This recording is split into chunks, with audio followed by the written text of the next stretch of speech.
देखो, तुम लोग मोदी जी का भाषण सुना है, सुना होगा।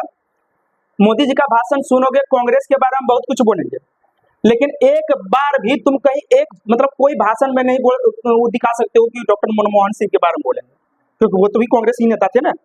कोई दिक्कत वो इसका रीजन यही है कि 1990 में भारत में महामंदी आ गई। महामंदी आने का कारण क्या था कि जो भारत में विदेशी मुद्रा थे ना, वो खत्म हो गए थे, समाप्त हो गए थे। तो सिंपल सी बात, जब विदेशी मुद्रा समाप्त हो गए थे, हम लोग के पास पेट्रोल उतना है नहीं, तो हम लोग बाहर से मंगाते हैं। तो बाहर से मंगाते हैं, उसकी मुद्रा उसको देना पड़ता है, तब पेट्रोल आती है। मतलब आयात निर्यात करते हैं हम लोग, तो आयात निर्यात नहीं हो रही थी। कोई दिक्कत, आयात निर्यात नहीं हो रही थी, तो एकदम भारत की अर्थव्यवस्था एकदम डाउन होने लगी। उस समय प्रधानमंत्री थे पीवी नरसिम्हा राव। तो पीवी नरसिम्हा राव प्रधानमंत्री थे, उसको बहुत टेंशन, अब प्रधानमंत्री तो टेंशन होगा ना। अब क्या किया, उस समय वित्त मंत्री थे डॉक्टर मनमोहन सिंह। मनमोहन सिंह को बोले ये पीवी नरसिम्हा राव कि देखिए मनमोहन सिंह, अब क्या होगा आप ही बताइए। तो वो सुझाव दिया कि आप टेंशन मत लीजिए, भारत की अर्थव्यवस्था डाउन नहीं होने देंगे। क्यों?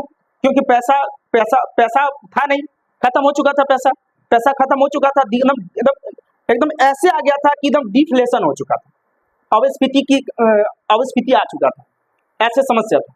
तो कहने का मतलब है कि वो क्या किए कि मनमोहन सिंह सुझाव दिए, अब बोले चले वर्ल्ड बैंक के पास। तो वर्ल्ड बैंक के पास मनमोहन सिंह गए और वर्ल्ड बैंक के पास भीख मांगा कि आप मेरे भारतीय अर्थव्यवस्था को क्या करें, सुधार दें, वरना हम लोग बर्बाद हो जाएंगे। तो सिंपल सी बात है कि जब पहले से मनमोहन सिंह, जब पहले से भारत बर्बाद है, तो वर्ल्ड बैंक क्यों पैसा देगा? वर्ल्ड बैंक क्यों पैसा देगा? सिंपल सी बात है, अगर मान लो तुम पहले से बर्बाद हो, किसी के पास कर्ज मांगोगे, देगा? सोचेगा ये कहां से घुमा के देगा। लेकिन मनमोहन सिंह बोले आप हम पे विश्वास कीजिए, आपका एक एक पाया हम चुका देंगे, आप टेंशन मत लीजिए। तो वर्ल्ड बैंक तैयार हो गए कि चलिए आप हमसे रिक्वेस्ट किए तो हम आपको पैसा देते हैं, कोई दिक्कत। तो वर्ल्ड बैंक पैसा दिए मनमोहन सिंह को, लेकिन वर्ल्ड बैंक बोला कि आप लोग का नीति गलत है, अपना नीति सुधारिए। तो उसने क्या किया, तो नीति बताया, ठीक है ना। तो मनमोहन सिंह एक समिति गठन किया, मनमोहन राव समिति, ठीक है ना। और उसमें क्या किया कि बोला कि जितने भी भारत में जो भी है, पहले उदारीकरण, 3 उदारीकरण, फिर बोला निजीकरण, और तीसरा वैश्वीकरण। अब निजीकरण का मतलब क्या होता है?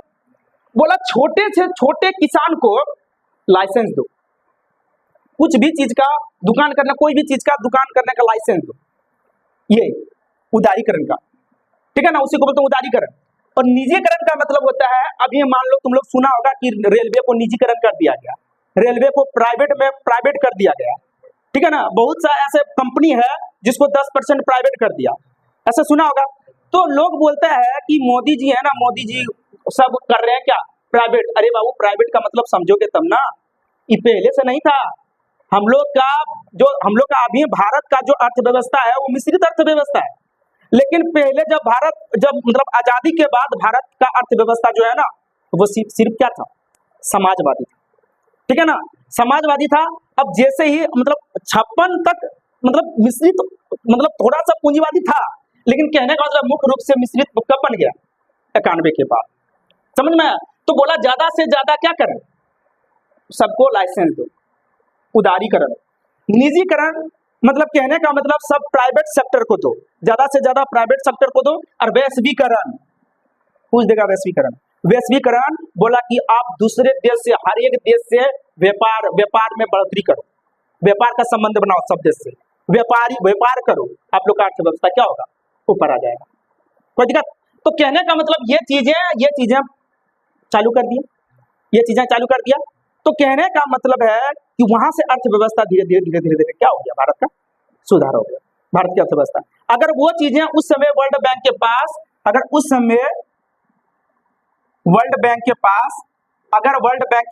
अगर मनमोहन सिंह नहीं गए होते तो भारत की अर्थव्यवस्था झुलस गई होती, समझ में। भारत की अर्थव्यवस्था क्या हो गई थी, झूल गई होती।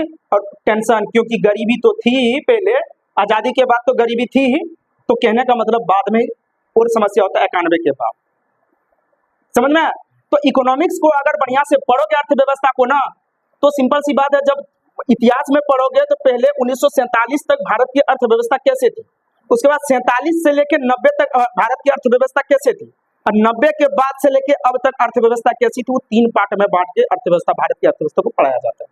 ठीक है ना, सिंपल सी बात है। एक चीज बताते हैं कि अभी देखना सब कोई पंडित जवाहरलाल नेहरू को खूब बोलेगा, समझ में कि क्या था, ये था, वो था। बाबू याद रखना, यहाँ किसी का घर में 2 गो 3 गो आदमी रहता है ना, 2-3 गो अगर लेडी आ जाता है उसका घर नहीं चलता है, अलग होना पड़ता है। बात समझ में आया? उस समय इतना बड़ा देश था, उसमें एक देश नहीं बहुत देश अलग हुई थी, सब कोई देश लोकतंत्र को नहीं अपनाया, लेकिन पंडित जवाहरलाल नेहरू बोले कि भारत लोकतंत्र रहेगा, लोकतंत्र को अपनाया। बोला पूरा भारत को हम संभालेंगे। बोले पंडित जवाहरलाल नेहरू के बारे में जो बोलता है ना, अगर उसके बारे में अच्छे से पढ़ लोगे ना तब पता चलेगा वो आदमी के क्या थे। समझ में आया? तो कहने का मतलब छोड़ो, कोई बात नहीं है। इसीलिए मोदी जी कभी भी डॉक्टर मनमोहन सिंह के बारे में चर्चा नहीं करेंगे। वो अभी डेथ किए तो मोदी जी आए भी थे और समझ में आया, उसको श्रद्धांजलि भी दिए थे। ठीक है ना, तो कहने का मतलब है कि भारत की अर्थव्यवस्था को ऐसे 2014 में ऐसे अपने हाथ से उठा करके और नरेंद्र मोदी को दिए, ऐसे करके अच्छा अर्थव्यवस्था उठा के भारत एकदम बहुत बढ़िया स्थिति में है और उठा के मोदी जी को दिया है।